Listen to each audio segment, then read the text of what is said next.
the Ballgame, hour number 3. Welcome back. If you're just joining us, welcome. You're just getting off work, and this is what you do, right? You run to your car, and you get to 95.3 The Ticket or 1350 AM so you can catch a little Prater and Ballgame action on your ride home. Luckily for you, we have a killer hour here, Prater. We got Steelhead tickets available for next Wednesday's game. We're going to talk Boise State's pass defense and also ask Bronco Nation one specific question. You want to ask it or you want me to? We have a poll up too, by the way. You ask it, and then I'm going to give you the quick results of that poll. Boise State fan, you can pick one team to lose this week in college football. Who would it be? You get to pick. They lose this game. Prater, who are the contestants on our pool? So there's 4 of them, guys. Army, BYU, and Colorado are all receiving a lot of votes. We just put this poll up like 2 minutes ago, but they're receiving a lot of votes, and it's very, very divided. And the 4th team that is yet to receive a vote, the Idaho Vandals. Ball game. There might be some Idaho Vandal love out there. I love it, Boise State fan. I mean, if you're a Boise State fan, yeah, they moved on to bigger priorities. It's always nice for Idaho to lose, but you're right. Right now, again, only a few votes in, but we'll keep you updated on that. But if you want these Idaho Steelhead tickets, we're not going to give you who we think it should be, but in about 20 minutes or so, we turn on our hotline and ask you guys to call. Who's the one team? I mean, and for whatever your reason is. Maybe you want a team to lose so Boise State can have a better line on the playoffs. Maybe you want a team to lose so Ashton can get a better Heisman campaign. Whatever the case is, maybe you're scared of Army. An undefeated Army team kind of starting to worry you a little bit if they beat Notre Dame Saturday in Yankee Stadium. So we'll ask you to call 208-424-9300. If you want to call and wait, you can obviously do that too. Prater, let's get to Boise State's pass defense. Yes, sir. I think by far, and I'll speak for the fans on this, the most frustrating aspect of last Saturday's win against San Jose, and this is not even Saturday. I'm sorry, how about the whole season? Okay, yeah. Okay. I'm just gonna say Saturday against San Jose. I think the most frustrating aspect of that game, it wasn't getting hit in the mouth early, down 14-0. You were still able to come back and win going away.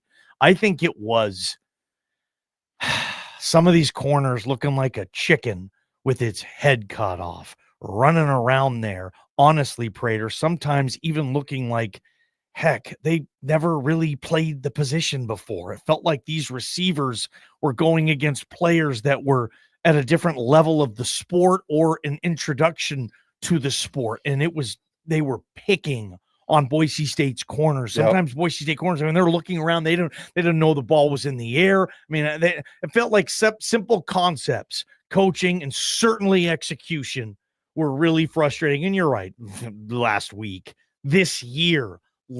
year, it's been a serious bugaboo that is not going away with this team. And you hope that it doesn't end up killing them at some point this season. But Boise State's passing defense, actually, we think might get better, improving. And this is actually good news we're going to talk about, Prater. Yeah, it is good news because we think we have found the silver lining that the coaches won't go to it. And they defend this pass defense a little bit, but they also acknowledge the fact that there is an issue back there and they're trying to get better.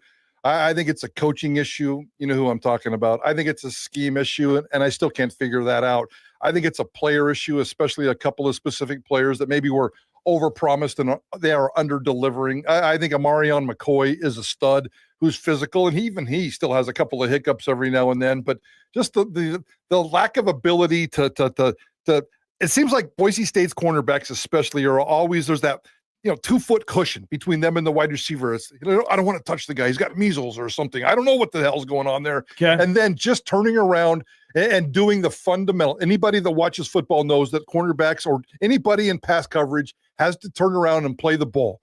And at one point, Erik Chinander on Monday talked about if you can't turn around and play the ball, then get your head on his chest and use your arms to play, the gap where the ball is going to go. And I don't like that because that's kind of a crapshoot. It's like a blind man chasing the chicken that you just talked about, and that's never very good. So I want them to turn around. and play the ball. They don't. It drives me crazy. It drives you crazy, ball game, and I know it drives Boise State fans crazy. Yeah, Spencer Danielson, he talked about this on his presser on Monday. Just kind of an exchange he had with local media members. Here's Coach Danielson on Boise State's pass defense and kind of what everybody saw on Saturday. Defense, man, I know San Jose State obviously has an elite passing attack, but that's been a little bit of an issue at times all year. It seemed like in a lot of those like kind of 50-50 jump ball types. I think San Jose came down with 8 of 11 of them. Felt like they came down with every single one of them. Is it a technique thing? Is it just not turning around? Just what are you seeing from some of the DBs? Yeah, it's a technique thing, and it's something we got to keep working. Obviously, we did last week, and I know that Coach DeMauro Warren, Coach Stockton, they do a phenomenal job with our back end. And that's not just my opinion. I see how it's coached. I see how it's taught, and everybody looks at the end result, which is what we're judged on. We're judged on the yards. We're judged on win-losses. I get that. But I see how our guys are taught now and how the techniques and the intricacy of it. We got to find ways to finish those. We're in position. It's way different to me than if guys are running open, right? That's a lack of schematic. That's a lack of communication. That needs to get fixed. When it's one-on-one 50-50 balls and you come down with the amount they did, it's something we got to look at now. And we talked yesterday, like, how are we teaching this?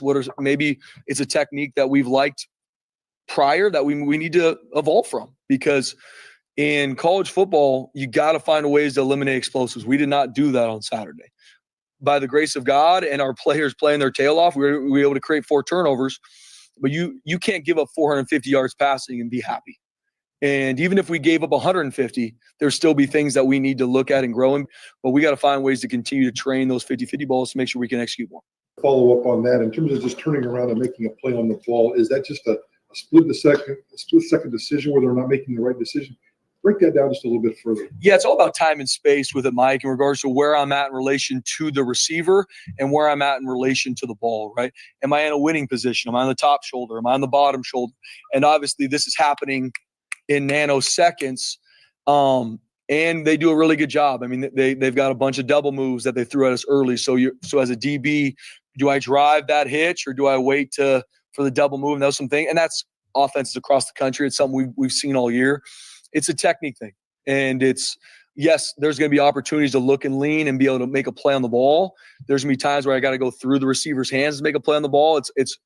It's all dependent on where that ball is in relation to the receiver and where that our defender is in relation to the receiver as well. So it's stuff we're going to continue to look at, and we do not leave that game and think we're fine at it. Because to your point, BJ, when you give up 8 of 11, whatever it was, that it can't happen, and we got to find ways to play better, and we will. Got to. Spencer Danielson, let's get to Erik Chinander. Here's your defensive coordinator, kind of, getting the same questions. Here's Coach Chinander talking about his take on the pass defense against San Jose State. First and foremost, they have 2 really good receivers. Those guys are going to get some catches. I think on our part, playing corner, it's the dang scariest thing in the world, especially when you get beat on a ball. And every corner that's ever played football since the history of this game started has got beat on a deep ball. But it's hard to flush. It's hard to move on to the next one. And then you start doing things maybe just a touch out of your technique, just a touch out of your leverage. And once that happens, then it's hard to win those balls. So we just had to get those guys on the headphones. I think Demo did a great job with those guys. I got them both on the headphones and just telling them, we trust you, we love you. Play your leverage, play your technique, and good things are going to happen. And as the game moved on, they started to get back into their technique. There was the time frame in the middle there where they were in really good position and they just didn't make the play. But them executing the technique that they did in practice just a little bit better, and they make those plays because when you're in position like that, like those 50-50 balls, they call them for a reason, but you got to win 50% of them. It's maybe a dumb question, but just, it sometimes looks like the guys aren't even turning around to look for the ball. What's the proper, obviously you got to stay on your guy. You don't want to look back too early and lose that guy. But how do they know when to look back? When are they supposed to look back? There's a lot that goes into that, but the oldest adage in football is if you're close enough to touch your man, you're in phase. When he looks, you need to look. And the jump timing is a big piece of that too. a lot of times when the receiver is able to go up first, it's hard on the defender. If you're out of phase, can't touch your man, I can't turn around. I got to go play through the pocket. And those are things that just constantly, and it's hard to drill because you don't have real quarterbacks. It's me or it's somebody else throwing the football. But those things we probably need to drill a little bit more.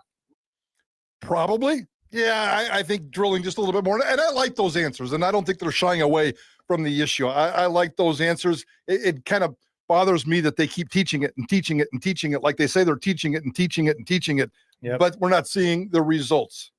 That's where we come into play, ball game, because we got good news, my friend. Yeah, if I'm a fan too, and I don't want to hear it anymore. I don't want to hear that, oh, yeah, but their receivers are really good.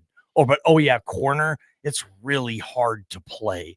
I just, if I'm a Boise State fan, I need results, man. I want winners. Like, I got to see this thing switch. And Prater, like you were mentioning, yes, this opponent in Laramie, I mean, look at the collective quarterback play of the opponent on Saturday. Prater, it makes your Utah Utes look like, I don't know, Neil Lomax at Portland State. There's a reference, throwing the ball all over the place. That's how tough this game has been on Wyoming this year, throwing the football. Prater, Wyoming, they barely complete 50% of their passes on the season, man. 6.5 average yards per throw. That's worst in the league. They only average 186 passing yards per game. They've thrown more interceptions than touchdown passes as a team. Prater, this passing offense, can I say it? The Wyoming Cowboys stink at throwing the football. That is the good news for Boise State secondary, if you ask me. Yeah. And their leading receivers only 50 yards per game. Let's throw in 30-mile-an-hour winds. And again, that's advantage Boise State. I also want to see how Maddox Madsen and his passing game are going to handle that. But that's the picture for Wyoming. And if you're looking the next Friday, guys, with Oregon State also in the picture, just as bad. 59% completion, 9 interceptions, 4 touchdowns. Oregon State has thrown 4 touchdown passes this year. What? 3 of them from your boy, Giovanni McCoy, who's not even playing anymore. No. Think about that. The only active quarterback they're using right now is throwing 1 touchdown pass for the entire season, 4 for the entire season. Oregon State's leading wide receiver, Trent Walker, has 2 touchdowns for the entire year and is averaging 71 yards per game. So 2 of the worst passing offenses in all of college football. If Boise State's defense can't get better, if Boise State's pass defense can't shore up some of these numbers over these next 8 days, whatever it is, that's a big concern. They have to be better moving into the Mountain West Championship game where we think they're going to see Colorado State. They're going to be a little bit better, and then who knows what's down the road. Boise State, this is your weak link. You need to fix it, and you need to take advantage of these next 2 games. Colorado State, I mean, they complete a higher percentage, but they're not very good at throwing the football either. 184 passing yards per game for a Jay Norvell offense this year. Think about that. And they got the Fowler Nicolosi kid coming back. Colorado State averages 180 yards through the air, 10 touchdowns, 6 picks. They're a little more efficient, but yeah, even if you get Colorado State in the Mountain West Championship game on the blue, I mean, these next 3 opponents, Prater, this pass defense has to get better. I mean, it feels like the talent will be different, and maybe, Boise State all of a sudden has an advantage in talent, and maybe that has been part of the reason that these DBs have been picked on by good receivers. And Coach Chinander says, hey, they got 2 kind of NFL receivers. Is he saying, hey, what do you want us to do? They have better players than us? Is that what that is? I'll give them a free pass for San Jose State. I won't give them a free pass for much else. So, and the weird thing is, one of the better pass defense performances by Boise State this year was against Oregon.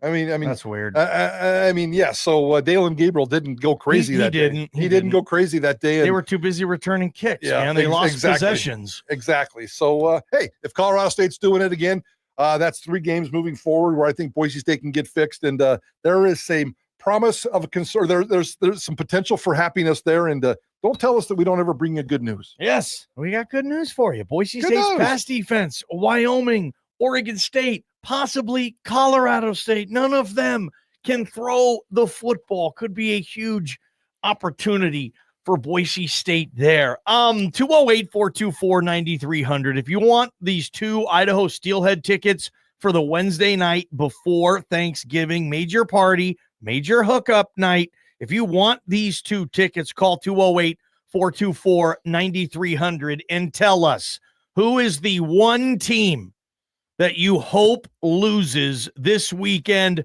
for Boise State fans? You're a Boise State fan. You got to give us one team that you hope loses. We even gave you a little list there, Prater. If it's one of ours, that's even better, huh? Army, BYU, Colorado, and we threw in the Idaho Vandals. Go vote, KTIK.com on Twitter, and throw your name in there. And the Idaho Vandals still only 5%. So I think Boise State fans are thinking CFP this weekend. All right, Bronco Nation, that one team that you hope loses this week more than anybody. Call, let us know, and maybe you'll go see the Steelies. From the Beacon Plumbing Traffic Studios, this is Ticket Traffic. On the connector out of downtown Boise, very slow traffic starts right after Chinden and continues all the way through the merge out onto the westbound lanes, which starts slow after Vista. That continues slow over to Maple Grove, and then it's congested from Maple Grove all the way over to Northside, where it gets very slow until you get over to Karcher, all on the westbound lanes of the freeway. And we just got a report of a crash in Boise at Cole and Emerald, and that is slowing things down in all directions in that intersection. This report is sponsored by Staples Stores. Staples has amazing deals on everything you need for the holidays, from custom holiday cards and photo gifts to laptops and gaming systems, even shipping solutions. And now save up to $350 on select computers. In-store only. Offer ends 12/28. Unwrap huge holiday savings at Staples. Hi, this is Callie Zamzo. And how do you get 4,081 overstocked lawn, garden, and pet items to go away? Well, at Zamzo's, we figured the quickest way was to lower the price to either $1, $5, $10, or a maximum of $20 per item, and then stand back and watch them magically disappear. So we packed up all 4,081 items and moved them to the Z Education Center at our State Street store located across from the golf course in Boise. Now, these items range in retail price from $2 to almost $300. But the most you'll pay is $20. We're calling it Zamzo's Overstock Clearance Sale, but you'll call it incredible when you can buy a 13-gallon curved front aquarium with pump and filter for $20. So be at the Z Education Center at our State Street store across from the golf course tomorrow, because once the doors open at 10 a.m., 4,081 overstocked lawn, garden, and pet items are going to magically disappear. Nobody knows like Zamzo's. Winter fun starts at the Idaho Snowmobile Show, Friday and Saturday at the Ford Idaho Sports Center in Nampa. This year's event is bigger and better, featuring the best prices on riding gear, performance parts, and winter accessories. Check out new snowmobiles, snow bikes, sled decks, and trailers. More info and tickets at snowwest.com/Idaho. The Idaho Snowmobile Show, presented by Carl Malone Power Sports, this Friday and Saturday at the Ford Idaho Sports Center in Nampa. Mike Prater here for Sturman's Wine and Cigar Lounge, my new favorite hang. Sturman's on Chinden, it's beyond unique. All your favorite wines and beers, wall-to-wall cigars inside a beautiful walk-in humidor, live music 4 nights a week, and food. The hang, guys, it's even better. There's an indoor lounge with a sweet leather living room vibe, outside for the hardcores, and a massive heated tent patio lounge with fire pits and happy, friendly faces everywhere. I love taking family and friends to Sturman's. So pick a night, pick a cigar, pick a drink. Sturman's Wine and Cigar Lounge, a sweet slice of life. Adventure starts now at Al's Sporting Goods Early Bird Holiday Sale. Massive inventory, unbeatable savings, and early Black Friday pricing is here. Save $200 on Leopold VX5 rifle scopes. Gerber Paraframe knives only $9.99 and CCI Blazer Brass 9mm for just $12.99. The perfect tent, Woods A-frame 6-person 3-season tents only $99.99. Plus grab Camelback mini mule packs for just $29. From the hunt to the campsite, Al's Sporting Goods has it all. Don't wait. Online at als.com and next to Barnes & Noble on Milwaukee Street in Boise. Al's Sporting Goods, every sport, every season. In Idaho, farming isn't just a profession, it's a purpose. You can feel it in our 11.5 million acres of farmland. You can see it in the nearly 43,000 Idahoans who work in agriculture. You can hear it at our farmers markets. You can count it in the $20.2 billion it brings our state. And you can taste it at your family's dinner table. A lot of farmers in our state rely on Bayer's tools and inventions.